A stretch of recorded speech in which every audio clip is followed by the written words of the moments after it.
आज़ादी बचाओ news channel में सभी दर्शकों का स्वागत है। शहर में रोड रॉबरी करने वाले 2 आरोपी पुलिस की गिरफ्त में।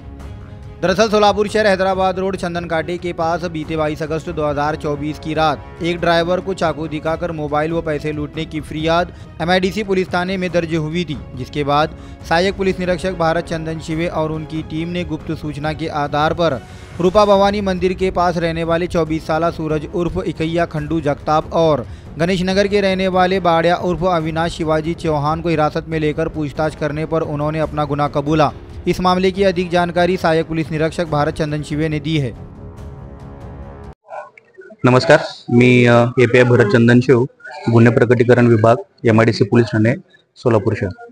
आमचे MIDC पोलीस ठाणे सोलापूर शहर येथे 22/8/2024 रोजी गुन्हा रजिस्टर नंबर 580/2024 भारतीय न्याय संहिता कलम 309(4)(3)(5) प्रमाणे 2 अज्ञात आरोपींविरुद्ध चंदन काटा हैदराबाद रोड सोलापूर येथे एका ट्रकमधील फिर्यादीचा वापरता मोबाईल आणि त्याच्या जवळील 40,000 रुपये रोख रक्कम हे चाकूचा धाक दाखवून हिसकावून नेल्याबाबतचा गुन्हा दाखल होता।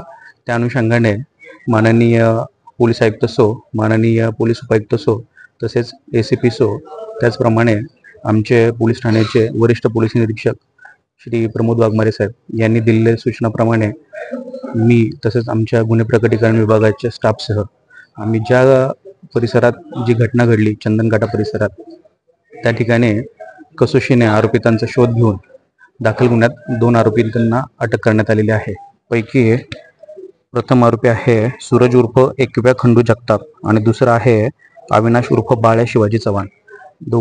त्यातील अविनाश चव्हाण हा रेकॉर्डवरील गुन्हेगार असून त्यांच्याकडून दाखल गुन्ह्यातील मुद्देमालापैकी एक विवो कंपनीचा मोबाईल आणि 40,000 रोख रकमेपैकी 38,000 रुपये रोख रक्कम तसेच एक चाकू असा मुद्देमाल हस्तगत करण्यात येऊन सदरचा गुन्हा उघडकीस आणण्यात आलेला आहे।